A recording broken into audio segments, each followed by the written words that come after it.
அரங்கத்தில் நம்மோடு இணைந்திருக்கிறார் திரு இதயத்துல்லா அவர்கள். அவர்கிட்ட நம்ம போயிடுவோம். சார் இதயத்துல்லா சார், இந்த பக்கம் முதலியா ஒரு இவர்கிட்ட வைத்த ஒரு வாதம் தான், தொடர்ந்து ஆட்சியில் பங்கு பேசுகிறோம், அதிக தொகுதிகள் நம்ம பேசுகிறோம், தாராள மனதுடையவர் முதல்வர் கண்டிப்பாக கொடுத்துருவார்னு பலது பேசுகிறோம். ஆனால் முதல் சுற்றில் பேசும்போது ராஜகம்பீரன் சொன்னார், சார் நாங்கள் அழுத்தமாக கேட்க ஆரம்பிச்சாங்க, இன்னைக்கு ஐயா ட்ரக்கை வச்சு கடத்திருக்கோம், பரவாயில்ல ஏதோ ஒன்று கொடுங்கன்ற இடத்துக்கு நகர்ந்துட்டாங்களா? ஏன்னா நேற்று முதல் பாராட்டு மழைகள் தொடர்ந்து பார்க்கிறோம். ஆனால் மாணிக்கம் தாக்கூர் இன்னைக்கு 40 தொகுதி, நீங்கள் தோத்த தொகுதிகள் கூட எங்க கிட்ட கொடுங்கன்ற இடத்துல பேசுறாங்க. ஆக ஒரு பக்கம் அமித்ஷா பாண்டிச்சேரியில பரப்புரை, தமிழகத்தில் மோடி பரப்புரை, ஆனால் நம்ம இன்னும் கூட்டணி பேச்சுவார்த்தையே தொடங்கலை, பிள்ளையார் சுழியே போடல, தேர்தலுக்கு 2.5 மாசம் இருக்கு. என்ன நடக்குது அங்க? ஒரு நெருக்கடி இருக்கா காங்கிரசுக்கு? பாஜக அந்த நெருக்கடி இங்க இல்லையா? இதுதான் கேள்வி. அமித்ஷா வந்தார் இல்லையா, வந்து 2019 கூட்டணி இருந்த எல்லா கட்சியும் ஒன்று சேர்த்துட்டாரா? அந்தந்த கட்சிகள்லாம் முழுசா இருக்கா? பாமக முழுசா இருக்கா? ஒன்றும் கிடையாது. இன்னும் சேர்க்க வேண்டிய ஓபிஎஸ், அதிமுக இருந்த ஓபிஎஸ் இருக்காரா? திரு செங்கோட்டையன் ஒருத்தர் இருந்தார்ல, அதிமுக தான் இருந்தாரு. 2019, 21 ஒன்னா தானே போட்டிட்டாங்க. என்னாச்சு? பாண்டிச்சேரியுடைய முதல்வர் யாரு? அவர் எங்க இருந்து வந்திருக்காரு கேட்கறது? நீங்க இப்ப கேட்டீங்க அமித்ஷாவுக்கு தமிழ்நாடு கேட்டீங்க, பாண்டிச்சேரி கேட்க ஆரம்பிச்சுக்கலாம். அமித்ஷா வந்ததுனால அமித்ஷா வந்திருக்காரு, அவர் வந்துட்டு போறாரு, பாண்டிச்சேரிக்கு வந்தாரு. அங்க பெண்கள் பூரா எந்த அளவுக்கு பாதியில எந்திரிச்சு ஓடுனதை நம்ம பார்த்தோம். விமான நிலையத்தில் பெண்களை அசிங்கப்படுத்தினது, அவர்களுக்கு வந்து ஒண்ணுமே கொடுக்காம அவங்கள காலில் இருந்து உட்கார வச்சதை பார்த்தோம். அவங்களுக்கும் அந்த ஆர்கனைஸ் பண்ணாங்களா, அவங்களுக்கு சண்டை நடந்ததை பார்த்தோம். பாதி நாற்காலி ஓடுனதெல்லாம் பார்த்தோம். இந்த மாதிரி கூட்டப்பட்ட கூட்டத்துக்கும் தானா சேர்ற கூட்டத்துக்கு வித்தியாசம் இருக்கு. இன்னைக்கு எங்க உங்களுடைய முதல்வர் ஸ்டாலின் அவர்கள் இன்னைக்கு வடார்காடு மாவட்டம், பழைய வடார்காடு மாவட்டம் முழுக்கும் பயணம் பண்ணார். மக்கள் எவ்வளவு பேர் வந்து தானா பொதுமக்கள் நின்று கை கொடுத்துட்டு இருக்காங்க. அதனால அதே மாதிரி எங்க போராட்டங்கள் இன்னைக்கு கூட எங்க தலைவர் செல்வ பெருந்தகை தலைமையில் இன்னைக்கு பாஜகவை எடுத்து மிகப்பெரிய போராட்டம், அரஸ்டான, நானும் அரஸ்டாகி உள்ள போனேன். உள்ள போயிட்டு மாலையில் வெளியில வந்தோம். அது மட்டும் இல்லாமல் முந்தா நாள் பார்த்தீங்கன்னு சொன்னா எங்க சர்வ கட்சி கூட்டம், எங்களுடைய அனைத்து இந்தியா கூட்டணி கூட்டம் பூரா வந்து ஒன்று சேர்ந்து போராட்டத்தை நடத்தினோம். தொடர்ந்து நாங்க வந்து ஒரு ஃபார்ம்ல இருக்கோம். அவங்க ஒரு ஃபார்ம்லையும் கிடையாது, அவங்க பெர்ஃபார்மும் பண்ணல, அவங்க எந்த ஃபார்ம்லையும் கிடையாது. அதனால நாங்கள் தொடர்ந்து வேலையை பார்த்துக்கிட்டு இருக்கோம். எங்களுக்கு என்ன பிரச்சனை இல்லைன்னா, நாங்கள் விஜயை வந்து கேவலமாக பேச வேண்டிய அவசியம் இல்லை. அதாவது சொல்லுவாங்க இல்லையா, தேசிய கட்சி இன்னைக்கு தேசிய வார்த்தையோட ஏசிய கட்சியாக இன்னைக்கு மாறி எல்லா கட்சி தலைவர்களும் இன்னைக்கு திரு நயினார் நாகேந்திரனை சாழக்கூடிய ஒரு நிலைமையில் இருக்கு. என்னுடைய நண்பர் நயினார் நாகேந்திரன் இப்படிலாம் பேசுவாரா? அப்போ பாஜகவுக்கு போனால் இப்படி தான் பேசுவாங்க போல இருக்கு. அவர் நல்லா இருந்த மனுஷன். இன்னொரு தீர்ப்பும் வந்திருக்கு ஹைகோர்ட்ல. ஒரு திமுக பேச்சாளர் அவர்களுக்கு 3 ஆண்டுகள் சிறை தண்டனையும் வச்சிருக்காங்க. இதே மாதிரி பேசிய நயினார் நாகேந்திரன் அந்த திமுகவுடைய 3வது பேச்சாளரோ அல்ல, பேச்சு ஒண்ணுதான். பெண்களை குறித்து யார் பேசினாலும் பேச்சு ஒண்ணுதான். கேட்கிற கேள்வி, அவரை கண்டம் பண்ணாங்க இல்லையா பாஜக மகளிர் அணி, எவ்வளவு திட்டிருப்பாங்க அவரை.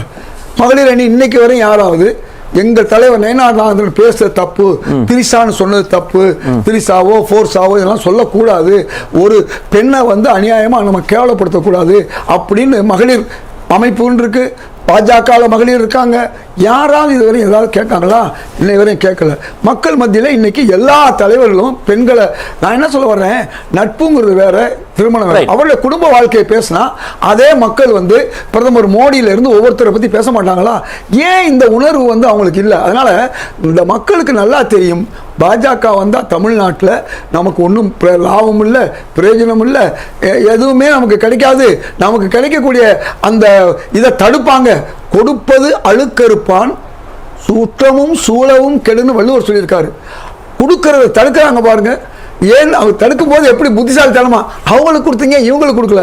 நான் கேட்குறேன், இப்போ எங்கள் வீட்டில் நாங்கள் வசதியாக இருக்கோம், எங்களுக்கு அந்த 1000 தேவையில்லை, இந்த 5000 தேவையில்லை. எங்களை மாதிரி கிட்டத்தட்ட 30-40% தமிழ்நாட்டில் இருக்காங்க இல்லையா, கவர்மெண்ட் அஃபீஷியல்ஸ் எத்தனை பேர் இருக்காங்க, அவங்களுக்கு இந்த 5000 வாங்கணும் கொடுக்க முடியுமா? எவ்வளவு பேர் பிரைவேட்ல பெரிய பெரிய செக்டார்ல இருக்காங்க.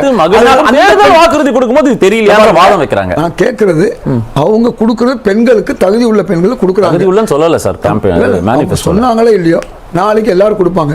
இன்னைக்கு யார் கொடுக்குறாங்க? ஏழைகளுக்கும் தேவையில்லைக்கும், பூவர் அண்ட் நீடின்னு சொல்லுவாங்க. புரிஞ்சுக்கிறேன். வகையினருக்கு அவங்க கொடுத்து. Coming back to the question sir, ரொம்ப சிம்பிள். இது வரைக்கும் நம்ம என்ன சொல்லிட்டு இருந்தோம் சார், ஆட்சியில் பங்கான விஷயம்லாம் மத்தியில் இருக்கிறவங்க பேசட்டும், தலைவர்கள் பேசட்டும், மாலிகம் தாக்கூர் போன்றவர்களோ ஜோதிமுனி இதை பத்தி பேச வேண்டிய அவசியம் இல்லை, கண்டிப்பா குறிப்பிட்ட நேரத்தில் பேசுவார்கள். ஆனா 2 நாளைக்கு முன்னாடி ரவுண்ட் டேபிள் முதல்ல ரொம்ப தெளிவா சொல்றாரு, அது சாத்தியப்படாது, தமிழகத்தில் சாத்தியப்படாது அப்படின்னு ஃபுல் ஸ்டாப் வச்சாச்சு. அதற்கப்புறமாகத்தான் அப்ப சீட் ஷேரிங் போறோம், ஒரு மௌனம் இருக்கு அப்படின்னு புரிஞ்சுக்கணுமா சார்? முடிவு எடுக்க வேண்டியவர் 2 பேர் உங்களுக்கு தெரியும். ஒருத்தர் எடுத்துட்டாரு, காங்கிரஸ் தலைமை, 2வது இவர் முடிவு எடுத்தாருன்னா இந்த முடிவை அவங்க ஏற்றுக்கொள்வதும் கொள்ளாதும் அகில இந்திய தலைமை. இதுக்கு நடுவில் நாங்கள்லாம் ஒன்றும் சொல்ல முடியாது சார். எங்க அகில இந்திய தலைமை 2 சேர்ந்து ஒரு முடிவு எடுத்துட்டாங்கன்னா ஆட்சியில் பங்கு இல்லை இருக்கா இருக்கு, அதுக்கு இப்போ இருக்கா பின்னால் இருக்கா, அது அப்புறம் பேசிக்க வேண்டியது. ஏன்னா கூடுதல் இடம் எல்லா கட்சியும் கேட்குது, காங்கிரஸும் கேட்குது. முடிவு எடுக்க நாங்கள் கூட்டணி எங்களுக்குள்ள ஏதாவது குளறுபடி இருக்கா? எங்க கூட்டணிக்கு நான் திரும்பவும் சொல்றேன், 2021 அல்லது 2019 கூட்டணி இன்னைக்கு 75% கூட அவங்களோட இல்லை. நாங்கள் 100% 110% கமலஹாசன் வந்திருக்காரு. இன்னும் பல கட்சிகள் சப்போர்ட்டா இருக்கு. நிறைய OPS இருந்தவங்க திமுக வந்திருக்காங்க. இப்படி பல கட்சியில இருக்கவர்கள் அதிமுக இருக்கவங்க வந்திருக்காங்க. இப்ப இந்த கூட்டணி 100%ங்கிறது 120 130 போயிட்டு இருக்கு. அது 75க்கு கீழே இருக்கு. ஏன்னா இன்னைக்கு தேமுதிக வருதுன்னு வச்சுங்க. அப்ப கூட என்ன உங்களுக்கு பாமக பாதியை காணோம். பாமக தானே பெரிய கட்சி, 3வது பெரிய கட்சி அது. பாஜகவுக்கும் அதிமுக அடுத்து ஏன் இல்லை? இப்படி பல விஷயங்களிலும் அவர்கள் பின்னடைவில் இருக்காங்க. பொதுமக்கள் பர்செப்ஷன் சொல்லிடுறாங்க. ஒரு பக்கம் என்ன சொல்றாங்கன்னா, அந்த பக்கம் யார் வருவாங்க அப்படின்ற ஒரு பேச்சு இருக்கு, இந்த பக்கம் யார் போவாங்கன்ற பேச்சு இருக்கு. ஒருவேளை ஆட்சியில் பங்கு சீட்டு இல்லைன்னா காங்கிரஸ் என்ன முடிவெடுக்கும்? ராமதாஸ் ஒருவேளை நீங்க சொன்ன 2ஆ பிரிஞ்ச பாமகவில் இருந்து ராமதாஸ் இங்க வந்தா விசிகா போவாரா? இப்படி இங்கு போவதுதான் இருக்கு, அங்க வரதுதானே சார் இருக்கு. பர்செப்ஷன் எப்படி இருக்கு? காங்கிரஸ் நாங்க இந்த கூட்டணி விட்டு போறோம், ஏதாவது காங்கிரஸ் தலைமை சொல்லியிருக்கா? நம்பர் 1 நீங்க சொல்றீங்க. நீங்க சொல்றது யார் விஷயத்தை சொல்றீங்க? யாரோ பேசுறது சொல்றீங்க. யாரோ சந்து முனையில பேசுறத சிந்து மாடுறோம் நம்ம, அவ்வளவுதான். எம்பிக்கள் எல்லாம் அப்படி சொல்ல முடியாது சார், சொல்லி முடிச்சு கட்சியினுடைய எம்பிக்கள் சார். நான் சொல்றது கூட்டணியை பத்தி பேசிட்டு இருக்கேன். மத்த பங்கு அதெல்லாம் அடுத்த விஷயம். எங்க கூட்டணி இல்லைன்னு எங்க தலைவர் மல்லிகார்ஜுன கார்கேவோ, எங்க தலைவர் ராகுல் காந்தியோ, இதுவரையும் எங்க மாநில தலைவர் செல்வ பெருந்தகையோ, இந்த 3 பேரை தாண்டி மற்றவர்கள் கட்சிக்காரர்கள்.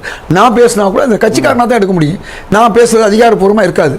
அப்ப என்னைய மாதிரி நான் ஒரு அந்த கட்சியில நான் ஒரு மூத்த துணைத் தலைவர். எதுக்கு சொல்ல வர்றேன்? கூட்டணி ஸ்ட்ராங்கா இருக்கு, ரைட், எந்த விதமான விரிசலும் கிடையாது. கூடுதலா எங்களுக்கு வந்துகிட்டு இருக்கு. இது நாங்க அங்க பிரச்சனை. இப்ப கூட என்ன பிரச்சனை? எடப்பாடி அவர்களும் திரு டிடிவி என்ன பேசிக்கிட்டாங்க தெரியுமா உங்களுக்கு? நான் அப்படிலாம் சொல்லலையே. அவர் முதல்வராக இருக்கிறா நான் உழைக்கலையே. பிரச்சனை வந்திருக்கு. இன்னைக்கு எல்லா இடத்துலையும் அந்த பிரச்சனை ஓடிக்கிட்டு இருக்கு. எந்த பிரச்சனை ஓடி இருக்கு? வந்து சேர்ந்தவங்களும் ஒழுங்கா சேரல, வந்தவனும் சரியில்லை, வாட்சவனும் சரியில்லைங்கிற மாதிரி ரெண்டும் சரியில்லாத ஒரு சூழல்ல இன்னைக்கு இருக்கு. அதனால எங்க கூட்டணி ஸ்ட்ராங்கா இருக்கு, கால் பாறாங்கல்லா இருக்கு. இது எகுமோ கோட்டமா இருக்கு. ஒன்னும் பண்ண முடியாது. அங்கே வந்து மைனஸ்ல இருக்கு, நாங்க பிளஸ்.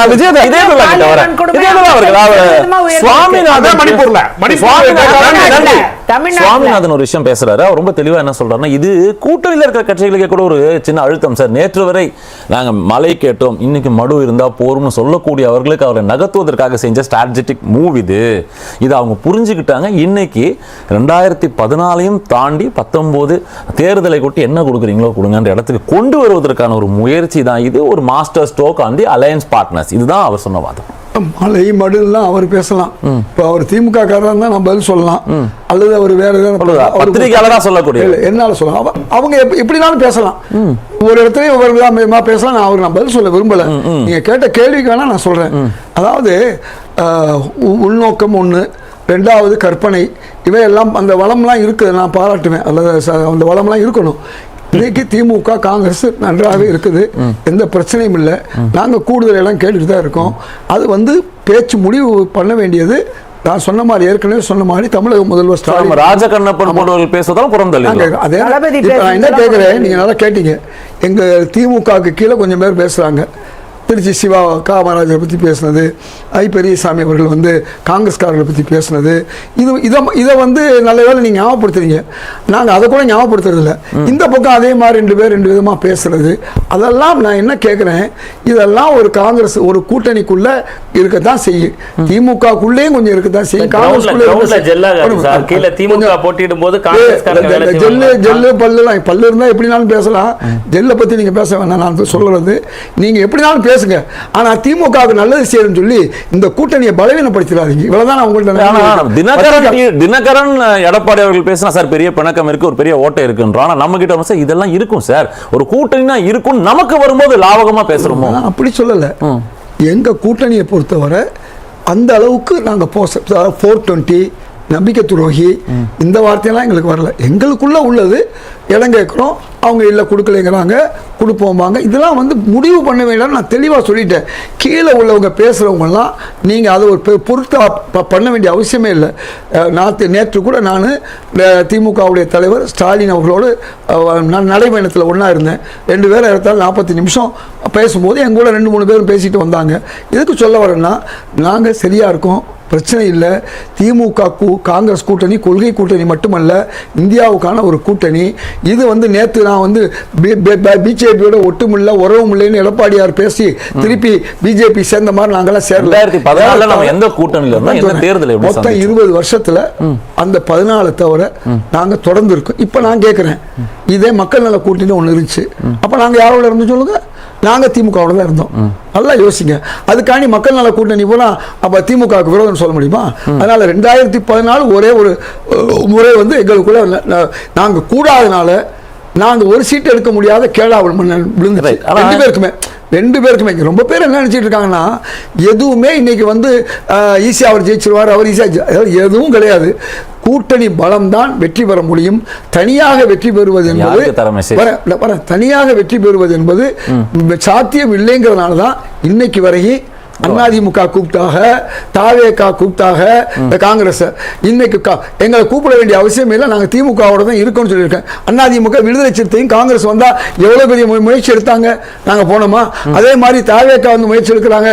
ஏன் தமிழ்நாட்டில் பிளஸ் பிளஸ் பிளஸ்ல இருக்கு காங்கிரஸ். காங்கிரஸ் எந்த கூட்டணி சேர்ந்தா அந்த கூட்டணி சிறுபான்மை வாக்குகள் ஒன்றிணையி, அது மட்டும் இல்லாம அந்த கூட்டணி வெற்றி பெறும். அது தொடர்ந்து 20 வருஷமா தொடர்ந்து இருக்கு. இத நல்லது செய்யற மாதிரி, திமுகவை பாராட்டுற மாதிரி காங்கிரஸ் வந்து இழிவுபடுத்தி இழிவுன்னு சொல்லும் பொழுது, திருநள்ளாறுல இன்னைக்கு அவர் பேசும்பொழுது ரொம்ப தெளிவா புதுவையில ராகுல் காந்தியை கடுமையான விமர்சனங்கள் வைக்கிறார். தொடர்ந்து பொய் பரப்புரைகள் செய்து வருகிறார். பாராளுமன்றத்திற்கு உள்ளும் சரி வெளியும் சரி கடுமையான தாக்குதல். சென்ற முறை அங்க பாராளுமன்ற தேர்தலில் வெற்றி பெற்ற கட்சி காங்கிரஸ், அதன் தலைவரை கடுமையா சாடுறாரு. இதுக்கு பேர் தாங்க எதிர்வினை. எங்க தலைவர் ராகுல் காந்தி ஆற்றிய வினை இருக்குது பாராளுமன்றத்தில். அது சாதாரண வினை இல்லை. பிரதமர் மோடி, அதே மாதிரி அங்கே இருக்கக்கூடிய ஒரு பஞ்சாபி அமைச்சர், இப்படி ஒவ்வொருத்தருக்கு எதிராக பூரி, இப்படி நாங்கள் கொடுக்குற இது வந்து சாதாரண விஷயம் இல்லை. அதானியை பாதுகாக்க இந்தியாவை அழகு வச்சுட்டீங்கன்னு சொல்ற அளவுக்கு வந்தாச்சு. அந்த எஃப்டின் ஃபைலில் இவ்வளவு மோசமா தவறா நடந்திருக்காங்க பாஜகவினர், இன்க்ளூடிங் மோடி பேரும் அலிகேஷனா இல்லை. நீங்க ஏன் அமித்ஷா வந்து ராகுல் காந்தி பேசுறா கடுமையா பேசுறாரு, ரொம்ப ஸ்ட்ராங்கா பேசுறாரு. நாங்க பேசினா மட்டும் சாதாரண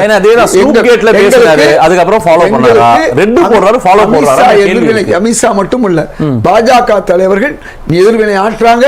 அவரை எப்படியாவது எதிர்கட்சி தலைவர் பதவியிலிருந்து எடுக்கலாம் நினைக்கிறாங்க, பார்லிமெண்ட் தலைவர் பதவியிலிருந்து எடுக்க. ஆனா நேரத்துல இருந்து என்ன பண்றாங்க, மாறிட்டாங்க. என்ன மாறிட்டாங்க? மக்கள் மத்தியில் நம்ம ஏற்கனவே இந்த மாதிரி செஞ்சுதான், ராகுல் காந்தியை செஞ்சுதான் 300ல இருந்து 400 போறது 240 வந்தோம். தொடர்ந்து நாம ஜனநாயகத்தை மீறி இந்த மாதிரி காரியம்லாம் தப்பு செஞ்சோம்னா நாம உருப்படாம போயிடுவோம்னு பிஜேபிக்கு தெரிஞ்சதுனால தான் இந்த மாதிரி பண்ணிட்டு இருக்காங்க. அதனால எங்களை கடுமையா வினை ஆற்ற சொல்லுவாங்க இல்லையா, பழம் தான் அடிபடும். நாங்க பழம் அடிபட்டுக்கிட்டு இருக்கோம். நாங்க 50ல இருந்து 100 வந்திருக்கோம். பாஜக 300ல இருந்து 400 போறதுக்கு போல 240 வேற. நாங்க ஒரே ஒரு விஷயம் தான், கூட்டணி தெளிவா இருக்கு, நல்லா இருக்கு. ஆனா நீங்க வந்து பங்கு கொடுக்காது முடிவெடுக்கிறது திரு ஸ்டாலின் அவர்களும் அந்த முடிவெடுக்க சொல்லிட்டாரு. அவர் ஆல்ரெடி சொல்லிட்டாரு. அவர் எடுக்கிற முடிவை நிச்சயமாக எங்க அகிலத்தில் இந்திய தலைமை ஏற்றுக்கொள்ளும். அம்மையாருக்கு ஒரு பதில் தான். ஒரே ஒரு நாங்க எப்படி இருக்கோம்னா, நாங்க இது திமுக தலைமையிலான கூட்டணி தான் நாங்க சொல்றோம் ஆரம்பத்திலிருந்து. இந்தி கூட்டணி நாங்க சொல்லல. அவங்க அதிமுக எங்க தலைமையில கூட்டணி சொன்னாங்க விடாம என்டிஏ கூட்டணி எண்டு கூட்டணி 4 வருஷமா இதே ஆட்சி தான் நடக்குது. இதே 1000 ரூபாய் கொடுத்துட்டு தான் இருக்காங்க. நாங்க தான் தொடர்ந்து வெற்றி பெற்று இருக்கோம். இந்த ஒரு வருஷத்துல மட்டும் விலைவாசி ஏறிச்சுன்னு சொன்னா அதுக்கு யார் காரணம்? பிஜேபி. அமித்ஷா இன்றைக்கு கூட புதுவையில் பேசும்பொழுதும் தமிழகத்தில் இங்கு வந்து பேசும்போதும் கூட என்டிஏ என்றுதான் சொல்லுகிறார்கள். இந்தி கூட்டணி என்று ஒரு காங்கிரஸ் தலைவரும் இங்க வந்து பேசுறது கிடையாது. நாங்க சொல்லவும் மாட்டோம். வெற்றி பெறணும்னு சொன்னா திமுக தலைமையிலான கூட்டணி தான் சொல்லுவோம்.